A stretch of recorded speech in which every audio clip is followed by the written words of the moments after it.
오늘은 조종사 네이트 선교사님, 조종사 네이트 세인트라는 분의 일기장을 열어보면서 말씀을 시작하고자 합니다.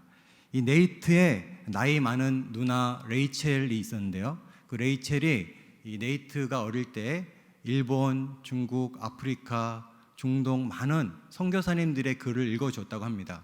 그래서 이 네이트는 어렸을 때부터 선교에 대한 꿈을 가지게 됐는데 선교사가 될 거를 생각하진 않고 그의 일기장에 보면 이런 글이 있습니다. 나는 목사가 될 것 같진 않지만 언젠가 꼭 예수님에 대해 들어보지 못한 사람과 얘기하고 싶다. 그가 7살 때 그의 형이 네이트를 비행기를 태워주었는데 그때 조종실 밖을 보면서 비행기를 탄 이후에 일기장에 이렇게 써 있습니다. 나는 비행기와 넓은 창공에 사로잡혀 살게 되었다.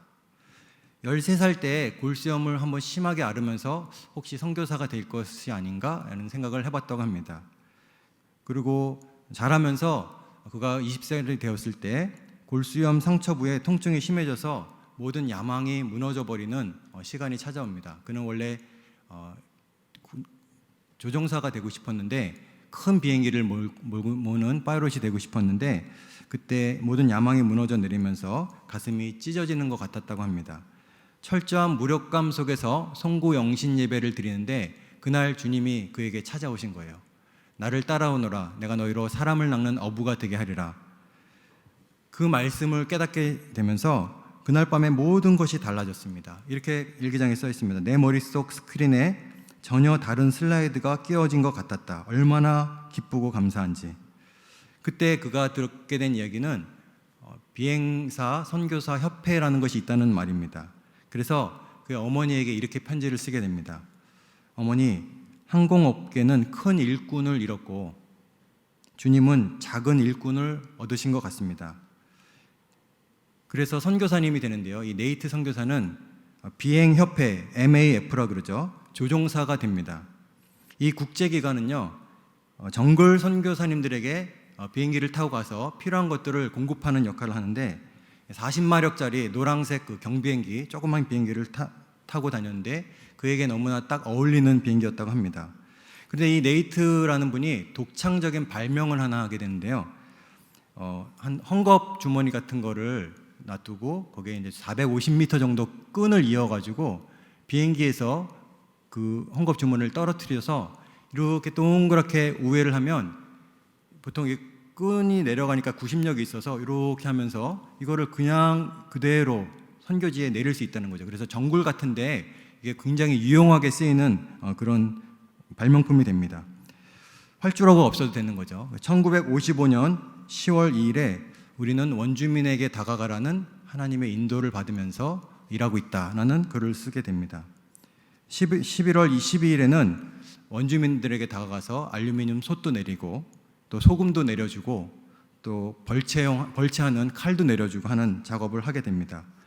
6번째, 7번째, 8번째 방문할 때 여러 가지 선물도 받게 되는데 관련된 영상을 하나 좀 보도록 하겠습니다.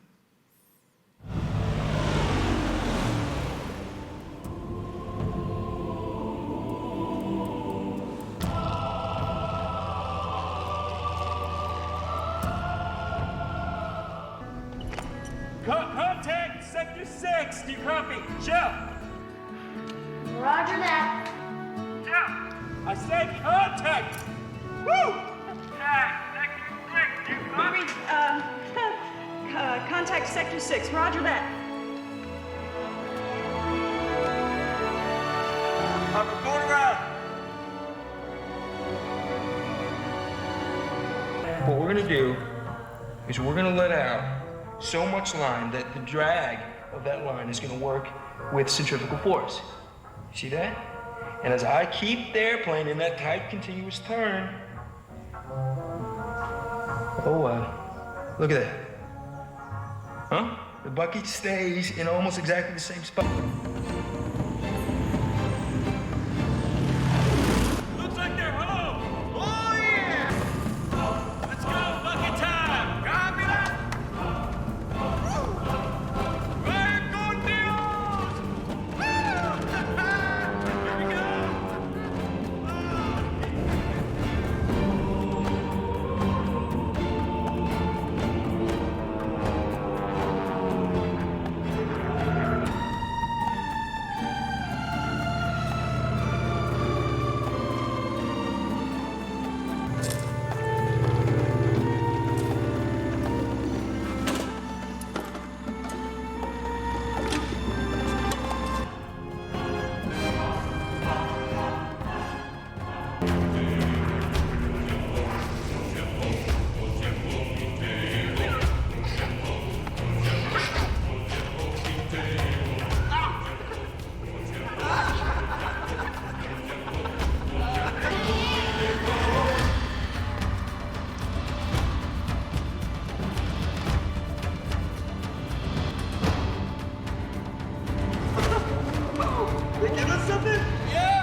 Must be amazing.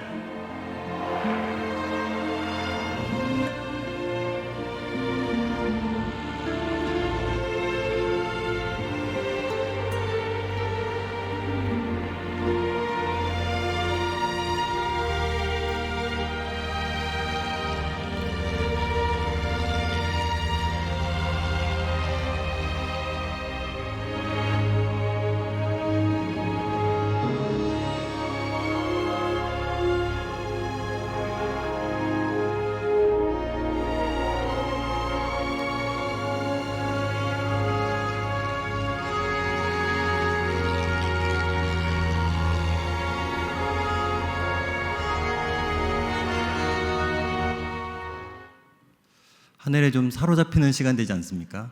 저는 이 영상을 보면서 너무 시원하더라고요. 근데 이 영상 보면 그 작은 바구니 하나로 이 선교의 귀한 사역이 시작되는 그러한 영상입니다. 그 빨간 모자를 쓴 꼬마 아이가 한 명 나오는데 그분이 이제 네이트 선교사님의 실제 아들입니다. 그래서 그 아들이 이 영상을 제작했고 실화를 바탕으로 실제적인 영상 그 자리에서 현지 로케이션으로 촬영한 영상입니다. 이렇게 작은 바구니로 시작되는 이 선교 사역, 이렇게 작은 걸로 시작되는 스토리가 또 하나 있는데 들려드리겠습니다. 스웨덴의 한 교회에서 이제 실제 있었던 일인데 두 쌍의 부부를 아프리카 콩고로 선교사로 파송을 했습니다. 4명이 간 거죠. 데이빗이란 분하고 그 안에 스베아 그리고 에릭슨 선교사님 부부 이 4사람을 파송을 했는데 거기도 아프리카 오지 아닙니까? 1년 동안 열심히 사역을 했는데 단 한 명의 회심자도 얻지 못하였습니다. 그런데 이 스베아 선교사님, 이 여자 선교사님이 매일 그녀의 집 뒤로 달걀을 배달해주는 신선한 달걀을 배달해주는 그 5살짜리 꼬마 아이에게 전도를 하게 됩니다. 작은 사랑을 전하죠. 이렇게 작은 것으로 시작하는 이 스토리는 이 스베아 선교사님이 말라리아에 걸리면서 좀 다른 상황으로 전개가 되어지기 시작합니다. 임신을 한 상태에서 말라리아에 걸린 거죠. 그래서 스베아 선교사님이 1년 만에 그 자리에서 소천하게 됩니다. 그리고 그때 1923년인데 4월 13일 날 그 스베아 선교사님이 딸 아이나라는 딸을 낳습니다. 그리고 소천하게 되자 그 이 남편 데이빗이 너무 상처를 받은 거예요. 선교하러 하나님을 위해서 살기 위해서 왔다가 이러한 어려움을 당하니 너무 상처가 돼서 스웨덴 스톡홀름으로 돌아가 버립니다. 그리고 딸을 그 옆에 있던 에릭슨 선교사님 부부에게 맡겨버려요. 입양을 시킨 거죠. 그리고 술로 살겠다 이렇게 결심을 하고 그 스톡홀름으로 돌아갔습니다. 남편 데이빗이 그 안에 스베아 선교사님을 그 아프리카 콩고의 산 중턱에 이제 묻어놓고 다시는 찾아오지 않는 거죠. 근데 또 하나의 사건이 생겼는데 그 에릭슨 선교사님 부부가 이 아이나를 키우다가 그 콩고 원주민들에 의해서 독사를 당하게 됩니다. 그것도 1년 안에 있었던 일입니다. 그래서 아이나가 아장아장 걸을 때쯤에 또 아이나 혼자 남게 되죠. 미국 선교본부에서 또 다른 선교사님 부부에게 아이나를 입양을 또 시킵니다. 그러니까 2번의 입양이 된 거죠. 그 입양한 그 선교사님 가정은 그 아이나라는 그 아이를 이름을 그러니까 애칭이라 불렀는데 애칭으로 애기라고 애칭을 지었습니다. 우리말이랑 좀 비슷한 것 같아요. 아이나 뭐 애기나 뭐 똑같은 것 같아요. 그래서 애기라는 이름으로 부르게 됩니다. 그리고 한 10년 정도 사역을 잘 마치고 안식년이 돼서 미국으로 돌아가게 되고 이 애기도 미국에 가서 대학을 들어가게 됩니다. 그 대학 미네소타에 있는 노스 센트럴 성경대학에 들어가서 또 청년이다 보니 듀이 허스트라는 청년을 만나게 되고 둘이 결혼하게 됩니다. 듀이 허스트는 그 같은 성경신학대학의 학생이기 때문에 같이 이제 목회자 부부가 된 거고 나중에 이 듀이 허스트는 그 성경대학의 총장까지 되게 됩니다. 그런데 이 대학 측에서 이제 오랜 시간이 흐른 거죠. 25년 결혼 25주년을 축하하기 위해서 이 아기와 듀이 허스트 부부에게 여행을 제안합니다. 그래서 아기가 갑자기 너무나 예전에 그 콩고에 한번 가보고 싶은 거죠. 그런데 콩고에 갈까 그러다가 또 아버님, 한 번도 만나지 않았던 50년 이상 한 번도 만나지 않았던 아버님이 너무 생각이 나는 것입니다. 그러니까 상처가 많이 치유가 됐나 보죠. 그래서 그쪽으로 스톡홀름을 한번 아버지를 찾기 위해서 가기로 합니다. 일주일의 시간을 줬는데 막 찾았어요. 찾았는데 전혀 발견하지 못하다가 마지막 6일째 되는 날 아버지와 비슷한 분이 계시는 것 같다. 그래서 가보니 어떤 3층의 건물에, 허름한 건물에 병에 걸려서 간이 다 망가진 어떤 한 남자가 누워 있는 거예요. 봤더니 자기 아버지라는 거죠. 그래서 아버지에게 말을 합니다. 아빠, 제가 아이나예요. 그러니까 어렸을 때 보고 전혀 못 보지 않았습니까? 데이빗이 한 번도 들어보리라고 생각한 이름이 아니죠. 딸아, 내가 너를 버리려고 한 것은 아니었다. 그 부녀가 거기서 부둥켜 안고 울게 됩니다. 그날 50년 동안 버림받은 상처가 해결되는, 치유되는 날이었습니다. 아버지는 딸과 화해를 하고 또 아기의 아버지 데이빗은 하늘의 아버지와 화해를 하는 그런 시간. 그리고 이제 시애틀로 아기가 돌아오게 되는데 그 다음 날 그 아버지의 부고 소식을 듣습니다. 그러니까 4명의 선교사, 스웨덴의 4명의 선교사 부부가 와서 한 명도 회심시키지 못하고 달걀 배달 온 원주민 꼬마 한 명에게 복음을 전한 것이 다인 그런 작은 발자국이 애기 하나만 남은 이야기로 끝나는데 이 내용이 오늘 읽은 성경의 본문과 정확히 일치합니다. 오늘 요한복음 12장 24절을 읽었는데요. 이 24절 하늘의 미랄에 대해서 얘기하시는 그 배경은 이렇습니다. 그 요한복음 12장 보면 마리아가 향유 옥합을 깨서 예수님의 장사를 준비하는 장면이 나오죠. 예수님께서 그 옥합은 나의 장례를 준비하는 것이다라고 칭찬을 해주셨습니다. 그리고 지금 6월절 명절인데 예수님께서 어린 나귀를 타고 예루살렘 성에 입성하는 장면이 나옵니다. 12장 15절을 보면 이는 기록된 바 시온에 따라 두려워하지 말라 보라 너희 왕이 나귀 새끼를 타고 오신다 함과 같더라. 그런데 이것은 놀랍게도 500년 전에 스가랴 선지자에 의해서 예언된 말이었습니다. 시온에 따라 크게 기뻐할지어다 예루살렘에 따라 즐거이 부를지어다 보라 내 왕이 내게 임하시나니 그는 공의로우시며 구원을 베푸시며 겸손하여서 나귀를 타시나니 나귀의 작은 것 곧 나귀의 새끼니라. 이때 헬라인 몇 사람들이 예수님께 나오는 장면이 나옵니다. 20절 보면 명절에 예배하러 올라온 사람 중에 헬라인 몇이 있는데 성경에서 헬라인 그러면 유대인을 제외한 이방인을 헬라인으로 표현할 때가 많이 있습니다. 그래서 21절 보면 그들이 갈릴리 베세다 사람 빌립에게 가서 선생님이여 우리가 예수님을 보고 싶습니다. 그러니까 이방인들이 예수님께 와서 예수님 보고 싶습니다 얘기를 할 때 예수님께서 이제 얼마 남지 않은 6월절을 생각하시면서 예수님 얼굴이 환히 활짝 피시고 웃음을 웃으시면서 한박 웃음을 지으시면서 말씀하십니다. 이방인들이 나를 찾는 것을 보니 인자가 영광을 얻을 때가 왔도다. 예수님은 머지않아 본인이 예수님께서 십자가를 지시게 되시고 또 모든 족속에게 구원의 문이 활짝 열리게 될 것을 말씀을 이미 해주시고 계신 것입니다. 그러니까 이방인들이 예수님을 찾는 것을 보면서 어떤 신호탄처럼 여기신 것입니다. 예수님의 공생애가 지금 끝나가고 있고 십자가에 못 박히시기까지 일주일도 남지 않은 이때에 예수님께서 십자가의 목과 또 창에 찔려 돌아가시는 6월절이 얼마 안 남은 이때에 예수님께서 제자들에게 말씀하시는 것이 오늘 본문입니다.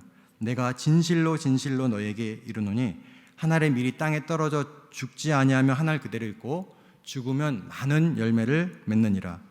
오늘은 그래서 한 알의 밀알의 의미에 대해서 살펴보며 피차 은혜 받는 시간을 갖고자 합니다. 첫 번째, 한 알의 밀알은 작은 것입니다. 작은 것에서 큰 것이 시작한다는 거죠. 여러분, 한 알의 밀알이 땅에 떨어져 성경 본문에 이렇게 나오지 않습니까? 한 알의 밀알. 한 알은 얼마나 이게 작은 것입니까? 한 알이라는 것, 모든 씨보다 작은 것이로되 마태복음 말씀도 있지만 이 한 알의 의미는 일단은 작다는 것입니다. 아주 작은 거죠. 작은 건데 여기서 시작을 한다는 것입니다. 우리가 잘 아는 토마스 목사님, 1863년에 7월 21일 영국 토마스 선교사님께서 중국 상해에서 사역을 시작하십니다. 그의 아내 캐롤 라인은 유산을 하고 또 병으로 그 중국에서 죽게 됩니다. 아이도 죽고 엄마도 죽는 거죠. 이 젊은 토마스 선교사님이 심한 충격을 받게 됩니다. 그리고 어찌할 바를 몰라서 이렇게 있는데 조선의 김자평이라는 한 사람을 만나게 됩니다. 그를 통해서 조선이라는 나라의 마음이 생기게 되는데 아마 하나님께서 그 작은 마음을 불러주신 것 같습니다. 아니면 하나님께서 토마스 선교사를 조선으로 떠미는 것이죠. 하나님께서는 토마스 선교사에게 그런 감동을 주셨고 토마스 선교사님은 나를 조선으로 보내는 것 같다는 감동을 받게 됩니다. 도전을 받게 되고 그 도전, 부르심에 순종을 하게 된 토마스 선교사님은 한글을 배우기 시작합니다. 한글을 배우시는데 배우시다가 또 백령도나 지금도 백령도에는 굉장히 크리스찬들이 많죠. 백령도나 또 조선의 변방에 들어가서 성경을 보급하는 일을 하시기도 합니다. 근데 본토에 항상 가고 싶어 하셨는데 1866년 8월에 우리가 잘 아는 그 제너럴 쇼만허가 들어가게 되죠. 거침없이 대동강을 거슬러 올라갈 때 한국어를 할 수 있는 통역을 찾는 바람에 토마스 선교사님이 합류하게 됩니다. 대동강 하구에서 조금 정착해 있었는데 여러 번 성경을 전하게 됩니다. 그러다 그때가 이제 흥성대원군이 세국 정책을 펼 때 아닙니까? 9월 4일에 무력 충돌이 벌어지고 침략선이라 판단한 조선 병사들이 셔먼호에 불을 지릅니다. 그래서 이 타오르는 불길을 들고 토마스 선교사는 한 권의 성경을 가슴에 품고 배에서 뛰어내립니다. 대동강 볕에 간신히 기어올라서 토마스 선교사님께서 자기 앞에 병사가 하나 서 있지 않습니까? 그 병사 이름이 박충건이라는 역사적인 인물입니다. 실제 인물이죠. 이분에게 예수님을 믿으라면서 가슴에 품고 있던 성경책을 전해줍니다. 근데 이 병사 박충건이 잠깐 멈칫하다가 다시 갖고 있던 칼로 토마스 선교사를 내리치고 이 피가 모래밭에 스며들고 대동강물을 붉게 했습니다. 이 선교사님이 우리가 알고 있는 하늘의 미랄로 조선에 오신 조선 최초의 순교자죠. 27살의 나이였습니다. 로버트 저메인 토마스. 이 작은 사람의 작은 행보, 작은 시작이 이렇게 마무리된 것 같았죠. 두 번째, 하늘의 미랄은 죽어야 싹이 납니다. 하늘의 미랄은 작은 것이지고 또 하늘의 미랄은 죽어야 싹이 난다는 것입니다. 하늘의 미랄이 땅에 떨어져 죽지 아니하면 그대로 있고 죽으면 열매를 맺느니라 이렇게 되어 있죠. 이 뿌려진 성경책들을 다 회수하라고 관에서 명령이 떨어집니다. 그래서 평양의 관원 박영식이라는 사람이 그 성경을 다 뜯어서 버리라고 했는데 예전엔 그 종이가 귀하잖아요. 자기 집에 도배를 하게 됩니다. 우리가 잘 아는 이야기이기도 하지만 이 박영식의 성경을 뜯어 도배한 그 집이 그 당시도 부동산 매매가 일어납니다. 그래서 최치량이라는 분이 그 집을 사게 되고 이 최치량은 여관 사업을 하시는 분이기 때문에 여관을 하게 됩니다. 근데 얼마 후에 이 평양에 마펫이라는 선교사님이 오게 됩니다. 한 토마스 선교사가 순교한 지 30년 지난 일입니다. 평양에 선교센터를 짓기 위해서 왔는데 처음에 평양에 방문했을 때 공교롭게도 그 여관에 들어가게 됩니다. 최치량의 주인이죠. 근데 이 최치량을 전도하게 됩니다. 그래서 이 평양 최초의 교인이 최치량이 되는 것이죠. 1893년에 그 집을 사서 그 집으로 교회를 짓는데 이게 평양 최초의 널다리꼴 교회가 됩니다. 제가 한번 생각해 봤는데요. 이 여관 주인 최치량이 박영식이라는 사람이 다 도배를 성경을 해놓지 않습니까? 그래서 바닥에 누웠어요. 자려고 누웠더니 이쪽에 누우면 회개하라 이 말씀이 보이는 거죠. 그리고 저쪽으로 누웠더니 나는 선한 목자라. 그 천장을 보면 천장에는 하늘의 밀이 떨어져서 죽으면 많은 열매를 맺느니라. 이런 말씀이 보이는 거죠. 나귀를 타고 입성하시는 예수님의 말씀도 있고 그러니까 여러 가지 최치량의 말씀을 보면서 영향을 받은 거 아닌가 이런 생각을 하게 됩니다.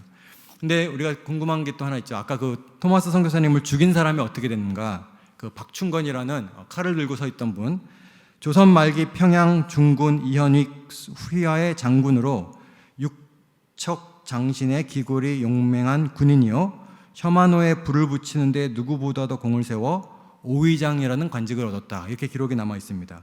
그리고 구전된 이야기로는 토마스 선교사님을 살해했을 때 그 받은 성경책을 집에서 읽다가 회심했다는 구전이 있고 실제적으로 확실하게 확인된 사실은 30년 후에 이 마펫 선교사님이 오셔서 방문했을 때 그 널다리꼴 교회를 세우지 않습니까? 그 널다리꼴 교회에 아주 중요한 인물이 되었다는 것은 알려진 사실입니다. 그러니까 아내와 아이를 한꺼번에 잃고 조선에 와서 대동강에 아름다운 강가에서 순교하신 하늘의 미랄로 비극으로 끝난 죽음에서 동방의 예루살렘인 한국이라는 어떤 싹이 나고 있었던 것입니다. 조종사 네이트 스티브의 일기장으로 다시 잠깐 돌아가 보겠는데요. 그 네이트 선교사님이 그러한 비행법을 개발하지 않습니까? 그래서 그 비행법을 개발해서 그분이 5명의 그를 포함해서 5분이 아우카라는 에콰도르에 있는 나라로 들어가게 됩니다. 1956년 1월 8일 일기장에 보면 그들이 오고 있다. 여태까지는 굉장히 여러 번 이렇게 헝겊 주머니를 내리고 올리면서 그들과 접촉을 하다가 이제 그들을 진짜 만나기 위해서 비행기가 착륙하게 되고 그들을 만나러 갑니다. 그때 1956년 1월 8일에 여러분 그들이 오고 있습니다라는 일기장이 있습니다. 그 이후에 5명이 우리가 얘기를 들어서 아시는 분들 많이 계시겠지만 그 원주민들이 창으로, 그들은 사람을 죽이는 부족이었죠. 그래서 창으로 다 찔러 죽여서 그 5명의 선교사님이 순교하게 됩니다. 세 번째, 하늘의 미랄은 많은 열매를 맺습니다. 하늘의 미랄은 작은 것이고 또 하늘의 미랄은 죽어야 열매를 맺는 것이고 또 하늘의 미랄이 죽으면 많은 열매를 맺는다는 것입니다. 생명력이 있는 것이죠. 그래서 많은 열매를 맺게 됩니다. 그 네이트 선교사님의 그 다음 사진을 하나 보겠습니다. 이게 비행기에다가 헝겊 조거를 해서 나선형으로 돌면서 내려가지 않습니까?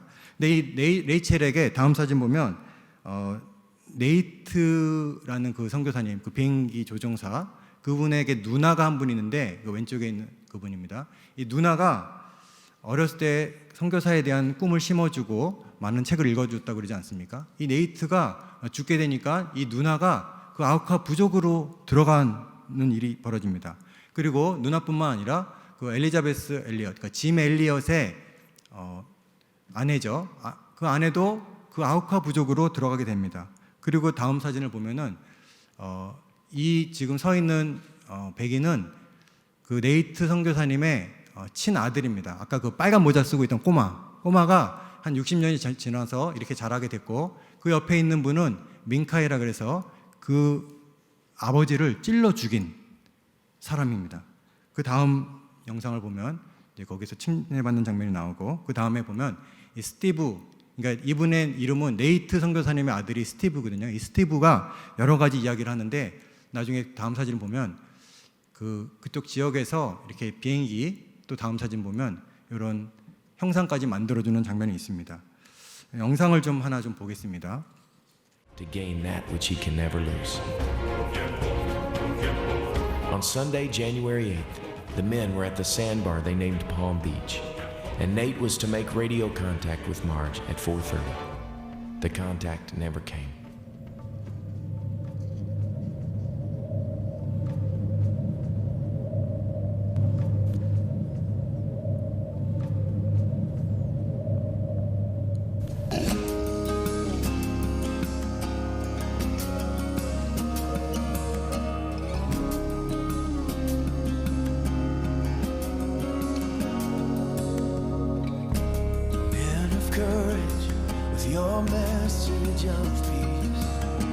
After the men were spared, Dayuma was able to bring Rachel, Elizabeth, and Valerie to live with the tribe. Rachel and Dayuma translated God's carvings, which Dayuma taught to the Waodani. Not everyone in the tribe became a God follower, but still the impact of God's carvings affected the entire Waodani society. The homicide rate among the Waodani dropped 90% within 2 years of the women arriving. When I was a teenager, my sister decided that she wanted to be baptized, and my mom said, since you don't have a father of your own who's living, why don't you choose somebody who's had a positive spiritual impact in your life, and I'll ask him to baptize you. Well, Kathy immediately chose Chemo, one of the men who had killed my dad and Roger and Pete, Ned and Jim. With us were Minkai, Chemo, Dewey, and Dawa, who all took part in the attack at Palm Beach.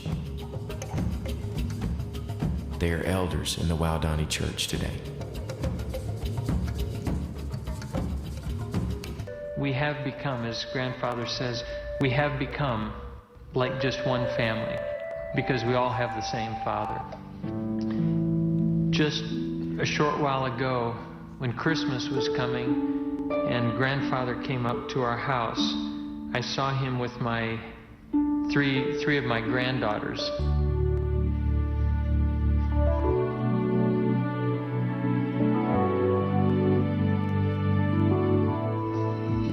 I choose to forgive. 1994년 11월에 그 나이 많은 누나 레이첼은 아우카족 거기에 들어가서 거기에 묻히게 됩니다. 거기서 생을 마감하게 되는 것이죠. 이것이 하나님께서 계획하신 일이었습니다.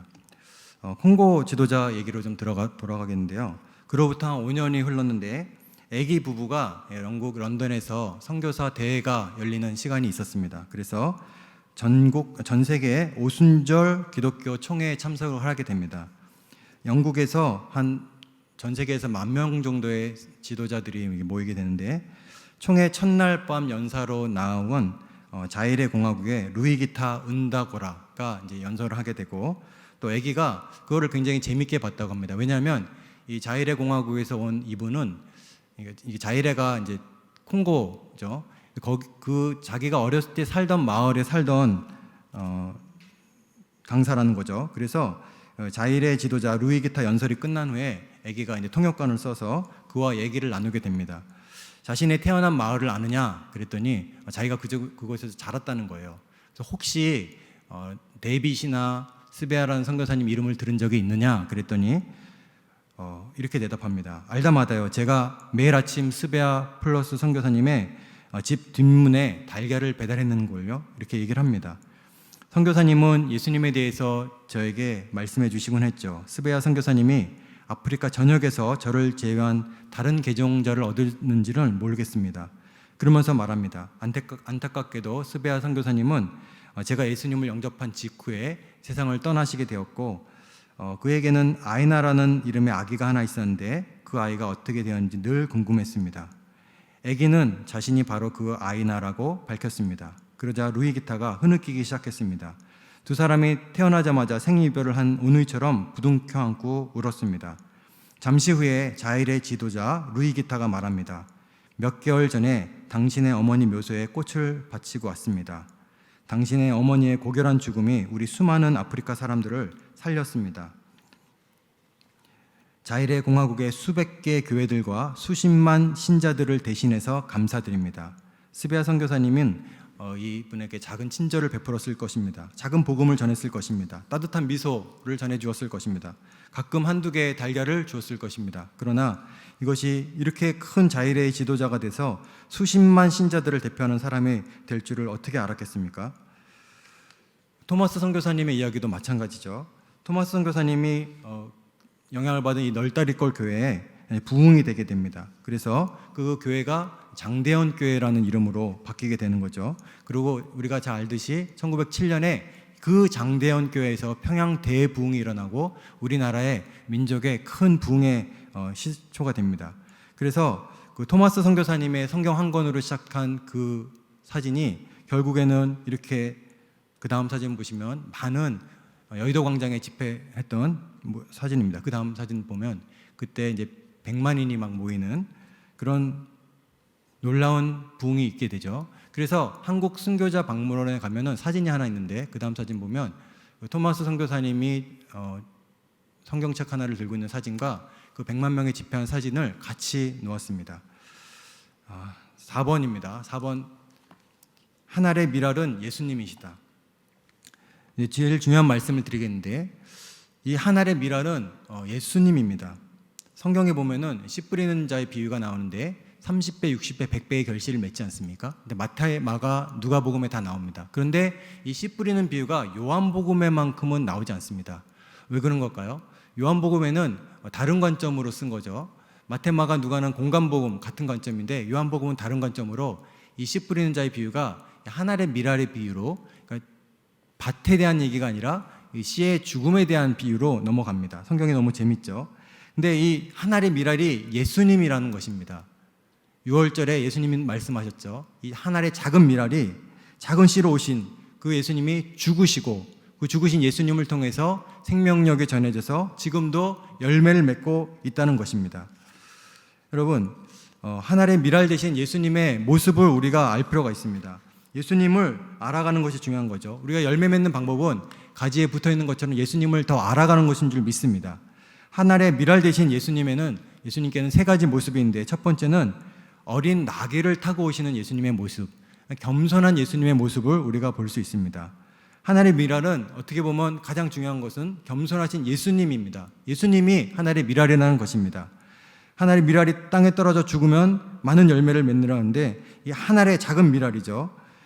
우리 인생은 다 두 가지 무거운 짐을 지고 살고 있지 않습니까? 첫 번째는 죄와 사망이 주는 무거운 짐이 있고, 또 두 번째는 연약한 육신을 가지고 있기 때문에 우리가 겪는 많은 슬픔과 아픔과 고통들이 있습니다. 그런데 무가치함에 대한 이런 갈등들, 또 낮은 자존감, 자괴감, 슬픔, 상처, 절망에 빠져 허우적거릴 때가 많은데, 이 작은 나귀를 타고 오신 예수님은, 만약에 예수님께서 말을 타고 또 호를 들고 오셨다면 너무 높고 너무 멀어서 예수님은 멀리서만 바라봐야 됐을 것입니다. 그러나 작은 나귀를 타고 오신 예수님은 겸손하시기 때문에 어린이들이라도 가서 톡톡 찔러볼 수 있는 아주 낮은 자의 모습으로 오신다는 것입니다. 그렇기 때문에 우리가 예수님을 가까이서 볼 수 있다는 것입니다. 내 모든 시험, 무거운 죄를 나 홀로 지고 견디다 못해서 쓰러질 때 불쌍히 여겨 나를 구원해 주리 은혜의 주님 구주 예수, 언제나 낮은 곳에서 우리를 겸손하게 붙잡아 주십니다. 여러분이 무거운 짐을 지고 답답하시다면, 또 지쳐있다면, 고독하시다면, 내게 아무런 도움이 사람들이 되지 못하고 있을 때 겸손한 예수님, 낮은 곳으로 오신 예수님을 보시고 큰 은혜를 받으시기를 바랍니다. 내가 결코 너를 버리지 아니하고 내가 결코 너를 떠나지 아니하리라고 약속하셨습니다. 내 너를 버리지도 않으리라 약속하신 주님께서 오늘도 영원토록 지키실 줄 확신하시기를 간절히 바랍니다. 두 번째, 예수님의 모습은 희생하시는 모습이죠. 하나의 밀이 떨어져서 죽으면 많은 열매를 맺는다고 하는데, 예수님이 십자가에서 죽으시지 않습니까? 유월절에는 희생제물이 드려지는데 예수님 자신이 그 어린 양으로 드려지는 것입니다. 유월절 마지막 날에 실제 양을 잡는 그날 그 시각에 예수님이 같이 돌아가신 거죠. 예수님이 세상 죄를 지고 가는 어린 양이로다, 그 말씀을 침례 요한이 하지 않습니까? 우리 안에 있는 모든 죄, 그리고 쓴뿌리, 악함, 분노, 죄악, 이 모든 연약함들은 예수님께서 우리를 위해서 희생하심으로 말미암아 온전히 씻을 수 있는 줄 믿습니다. 예수님의 세 번째 모습은 구원하시는 왕이라는 것입니다. 예수님은 지금도 그 구원을 베풀고 계신 것입니다. 여러분, 구원에는 두 가지가 있죠. 우리 영원히 구원하시는 기본 구원이 있고, 또 계속적으로 우리 삶에서 열매를 맺어가는 건설 구원이 있지 않습니까? 예수님께서 죽으심은 이전에도 가치가 있는 것이지만 지금의 우리 삶에도 유효한 줄 믿습니다. 예수님께서 지금 우리를 위해서 지금도 그 죽음이 유효하고 지금도 그 구원을 베풀고 계십니다. 그 주님을 쫓아가는 것이 신앙생활인 줄 믿습니다. 우리에게 누가 영원한 생명을 안겨줄 수 있습니까? 예수님인 줄 믿습니다. 우리에게 누가 우리의 삶을 더 풍성히, 생명을 얻게 할 뿐만 아니라 더 풍성히 얻게 하겠습니까? 오늘도 이루어지는 그 건설 구원은 예수님께서 미랄로서 죽으시고 지금도 그 열매를 맺어가시는 줄 믿습니다. 말씀의 결론을 맺고자 합니다. 오늘 우리는 세 가지 미랄에 대해서 이야기를 했습니다. 새 알의 미랄에 대해서 얘기를 했습니다. 한 알이 아니라 새 알을 이야기했습니다. 그럼 새 알이 어떤 알일까요? 새 알의 미랄이 어떤 것일까요? 그 세 분의 선교사님일까요? 그것이 아니라 처음에 한 알의 미랄로 얘기한 것은 선교사님들의 어떤 순교자님들의 이야기였습니다. 두 번째 한 알의 미랄은 예수 그리스도, 우리의 원조 되신 미랄이시죠. 예수님이 진정한 미랄로 우리에게 오신 것입니다. 세 번째 미랄은 여러분입니다. 나입니다. 내가 어떻게 보면 하나의 미랄로 하나님께서 이 땅에 뿌리신 미랄이라는 것입니다. 우리는 모두 이 땅에 심겨져서 열매를 맺어야 되는 하나의 미랄입니다. 그런데 여러분은 열매 맺는 신앙생활을 하고 계십니까? 어떻게 열매 맺는 신앙생활을 할 수 있는가? 말씀을 보니 죽으라고 하는데 내가 과연 이분들처럼 죽을 수 있는가, 순교할 수 있는가, 저는 못하겠더라고요. 그래서 이 말씀을 계속 붙잡고 기도하고 묵상하는 중에 큰 깨달음을 하나 얻게 된 것이 있습니다. 이 5명의 그 아우커적에서 순교한 선교사님의 아내 중에 그 아우커적에 직접 들어갔던 엘리자베스 엘리엇이라는 분의 글을 읽다가 큰 도움을 얻게 되었는데, 그녀는 말합니다. 남편 짐 엘리엇의 목표는 하나님을 아는 것이었다. 그의 길은 순종이었다.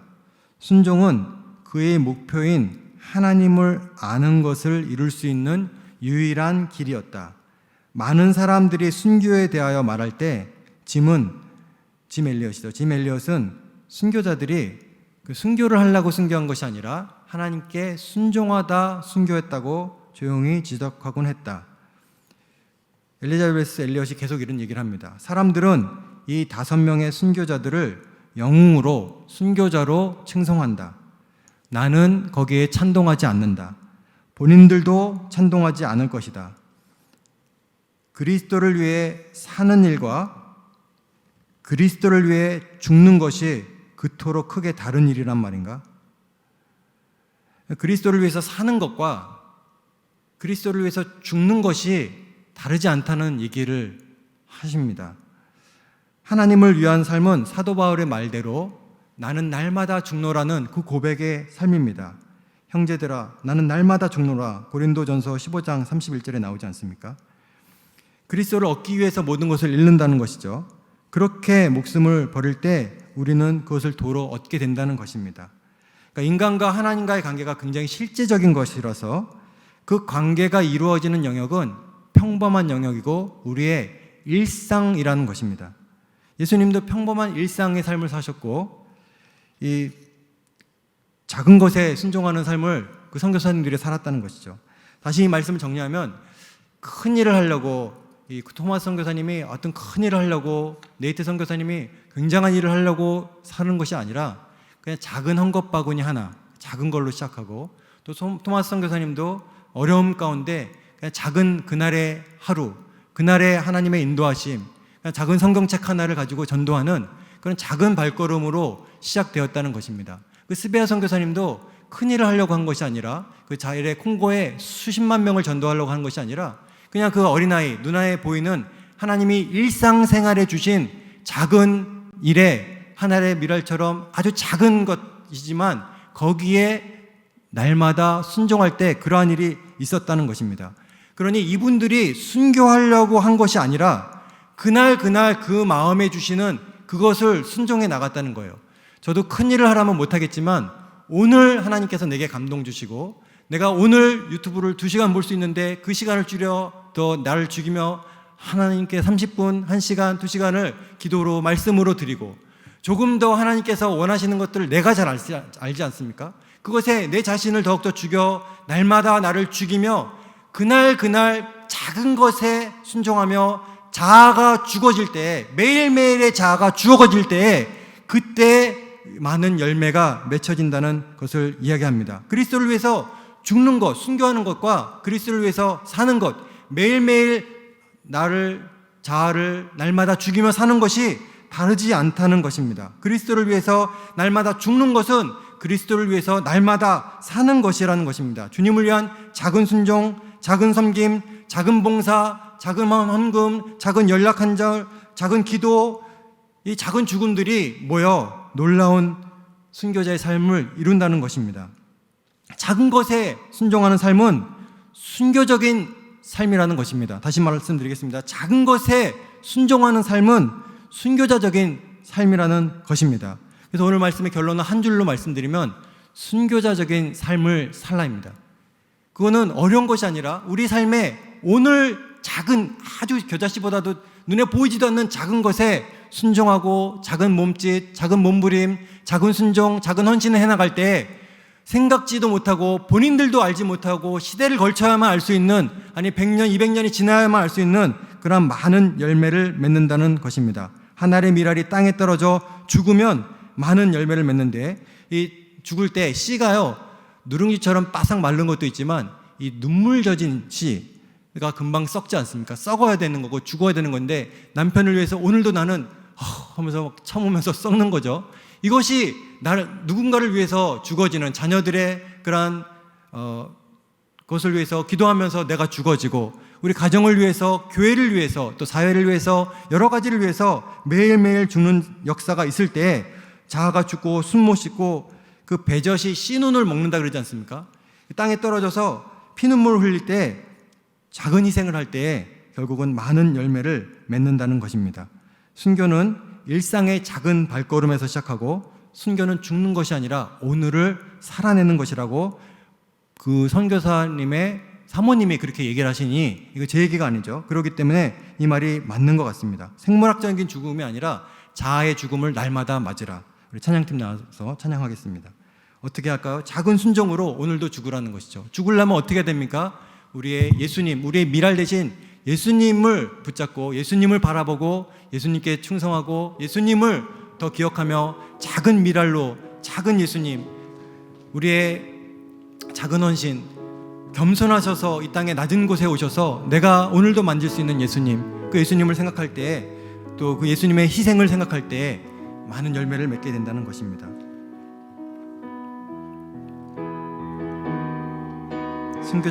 순교자의 삶을 죽으라가 아니라 순교자의 삶을 살라, 눈물을 흘리며 씨를 뿌린 자는 기쁨으로 거두게 될 줄 믿습니다. 찬양하겠습니다. 주님 보고 싶고 더 알고 싶고 함께 하고 싶고 또 보고 싶고 만지고 싶어. 주님 보고 싶고 더 알고 싶고 함께 하고 싶고 또 보고 싶어 만지고 싶어. 주님 보고 싶고 우리의 일상생활에서, 우리의 하루하루의 삶에서 나를 죽이며 그리스도를 알아가는 삶, 하나님의 미랄 대신 주님을 쫓아가는 삶입니다. 그 삶이 나로 하여금 그 배열에 살게 합니다. 주님 보고 싶고 더 알고 싶고 함께 하고 싶고 또 보고 싶어. 주님께 한 걸음만, 한 뼘만 더 다가가는 거죠. 호산나, 내 삶에 호산나, 어서 오소서. 호산나, 작은 나귀를 타고 오시는 예수님, 우리가 손대면 만질 수 있는 어서 오소서. 호산나 호산나 호산나 어서 오소서.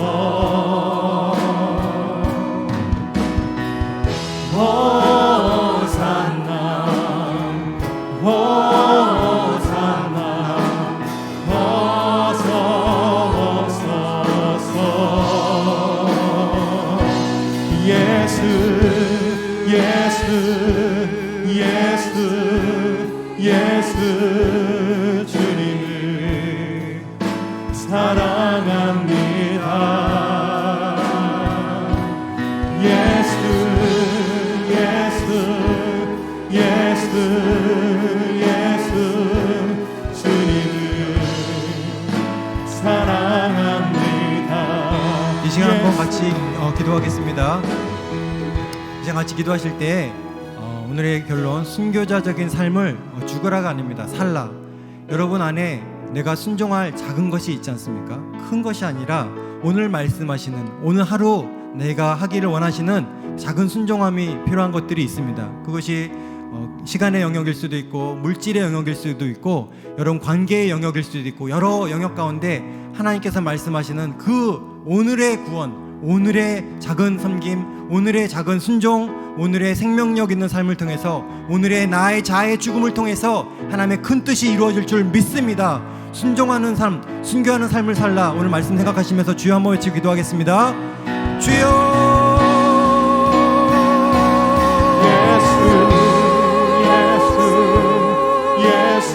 아버지, 작은 것에 순종하는 삶을 살게 하여 주시옵소서.